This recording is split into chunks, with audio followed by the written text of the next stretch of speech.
हाँ जी, हम last class में नियोजन का महत्व डिस्कस कर रहे थे। 4 पॉइंट्स डिस्कस किए थे। 5वां पॉइंट है कि जो नियोजन है वो निर्णय लेना सरल बनाता है, डिसाइड करना इजी करता है हमारे लिए। कैसे निर्णय लेना सरल बनाता है? क्योंकि ये भविष्य के बारे में जानकारी देता है हमें भविष्य के बारे में, हम भविष्य में झांकते हैं नियोजन की मदद से। दूसरा, अलग अलग विकल्पों के बारे में हमें जानकारी देता है। ये ऑप्शन हो सकती है, ये ऑप्शन हो सकती है, ये ऑप्शन हो सकती है। हमने कहा था नियोजन की आवश्यकता ही केवल तब पड़ती है जब हमारे पास अलग अलग विकल्प होते हैं। अगर किसी काम को करने के लिए कोई अलग विकल्प नहीं है तो शायद हमें नियोजन की आवश्यकता भी नहीं होगी। और यही नहीं, इन ऑप्शन में से सबसे अच्छी ऑप्शन कौन सी होगी वो कैसे पता चलेगा? जब हम उसके सकारात्मक और नकारात्मक पहलुओं के बारे में जानकारी इकट्ठी करेंगे। तो ये काम भी हम नियोजन में करते हैं। हम उसके सभी विकल्पों के पॉजिटिव और नेगेटिव फैक्टर्स को इकट्ठा करते हैं, सकारात्मक और नकारात्मक पहलुओं को इकट्ठा करते हैं, और ऐसा करने से हमारा निर्णय लेना बहुत ही सरल हो जाता है। तो जो नियोजन है वो निर्णय लेना ऐसे हमें सरल बनाता है।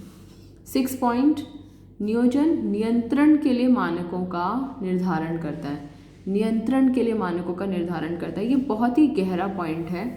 हमारे प्रबंध में 5 कार्य हैं। कितने कार्य हैं प्रबंध में? 5। नियोजन, संगठन, नियुक्तिकरण, निर्देशन और नियंत्रण। नियंत्रण जो है वो 5वां कार्य है। नियंत्रण का मतलब होता है कंट्रोल करना। जो भी हम काम कर रहे हैं चेक किया जाता है कि वो काम मानकों के अनुसार हो रहे हैं कि नहीं हो रहे हैं। तो अब नियंत्रण में जो पहला जो स्टेप होता है, जो उसका पहला चरण होता है, हाँ जी, नियंत्रण का जो पहला चरण होता है ये मानकों का निर्धारण करना होता है, स्टैंडर्ड डिसाइड करना। देखिए मैंने यहाँ पर एक डायग्राम ड्रॉ किया है। अगर आप इस डायग्राम को देखेंगे तो कंट्रोल करने का पता लगाया जाता है, कर्मचारियों को बताया जाता है। स्टैंडर्ड सेट हुआ कि एक कर्मचारी को एक दिन में 100 यूनिट्स बनानी है। इन 100 यूनिट्स को बोला जाता है मानक। स्टैंडर्ड सेट किया गया कि एक कर्मचारी को एक दिन में 100 यूनिट बनानी है। फिर वास्तविक प्रगति का मूल्यांकन किया जाता है। वास्तविक प्रगति का मूल्यांकन का मतलब होता है कि एक्चुअली उस कर्मचारी ने कितना काम किया। कितनी यूनिट्स बनानी चाहिए थी उसे? 100। उसने कितनी यूनिट बनाई है? 80। 100 बनानी चाहिए थी, 80 बनाई है।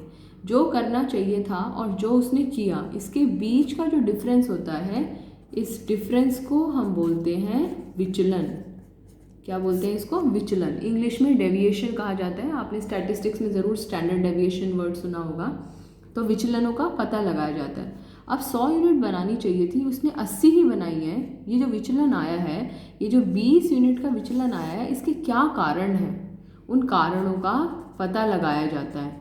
क्या वो बीमार था, वो काम अच्छे से नहीं करता है, वो अकुशल कर्मचारी है, क्या उसे ट्रेनिंग की आवश्यकता है, या कच्चा माल उपलब्ध नहीं था, या उन दिनों संस्था में बिजली की समस्या थी। तो ये प्रॉब्लम का कारण का पता लगाया जाता है और उस कारण को दूर करने के लिए सुधारात्मक कार्यवाही की जाती है। तो ये जो पूरा है ये नियंत्रण प्रक्रिया है, कंट्रोलिंग प्रोसेस है। तो नियंत्रण प्रक्रिया, कंट्रोलिंग प्रोसेस का पहला स्टेप क्या है? मानकों का निर्धारण करना, इतना बनाना चाहिए। दूसरा स्टेप क्या है? वास्तविक प्रगति का मूल्यांकन करना, इतना उसने बनाया।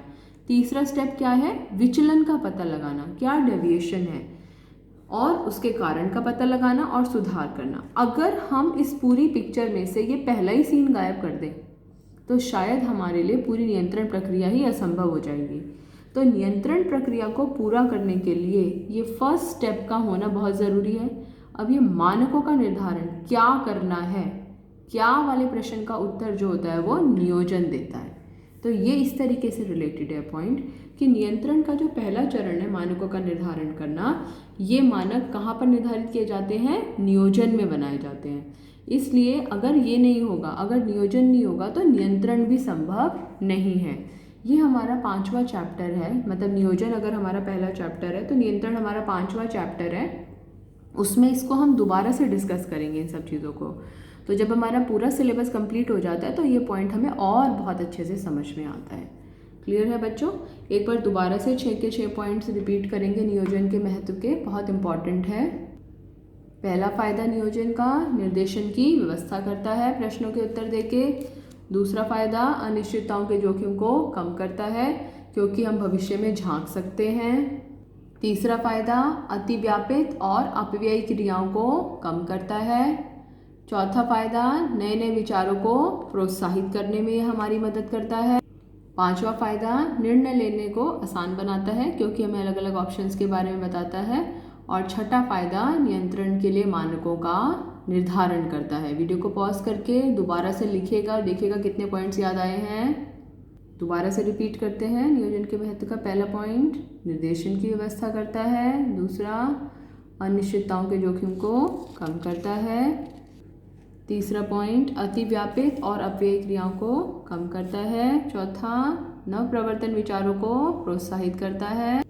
5वां पॉइंट, निर्णय लेना सरल बनाता है। और लास्ट पॉइंट, नियंत्रण के लिए मानकों का निर्धारण करता है। कितने पॉइंट्स याद आए? ओके, चलिए नेक्स्ट क्लास में अगला टॉपिक डिस्कस करेंगे। थैंक यू बेटे।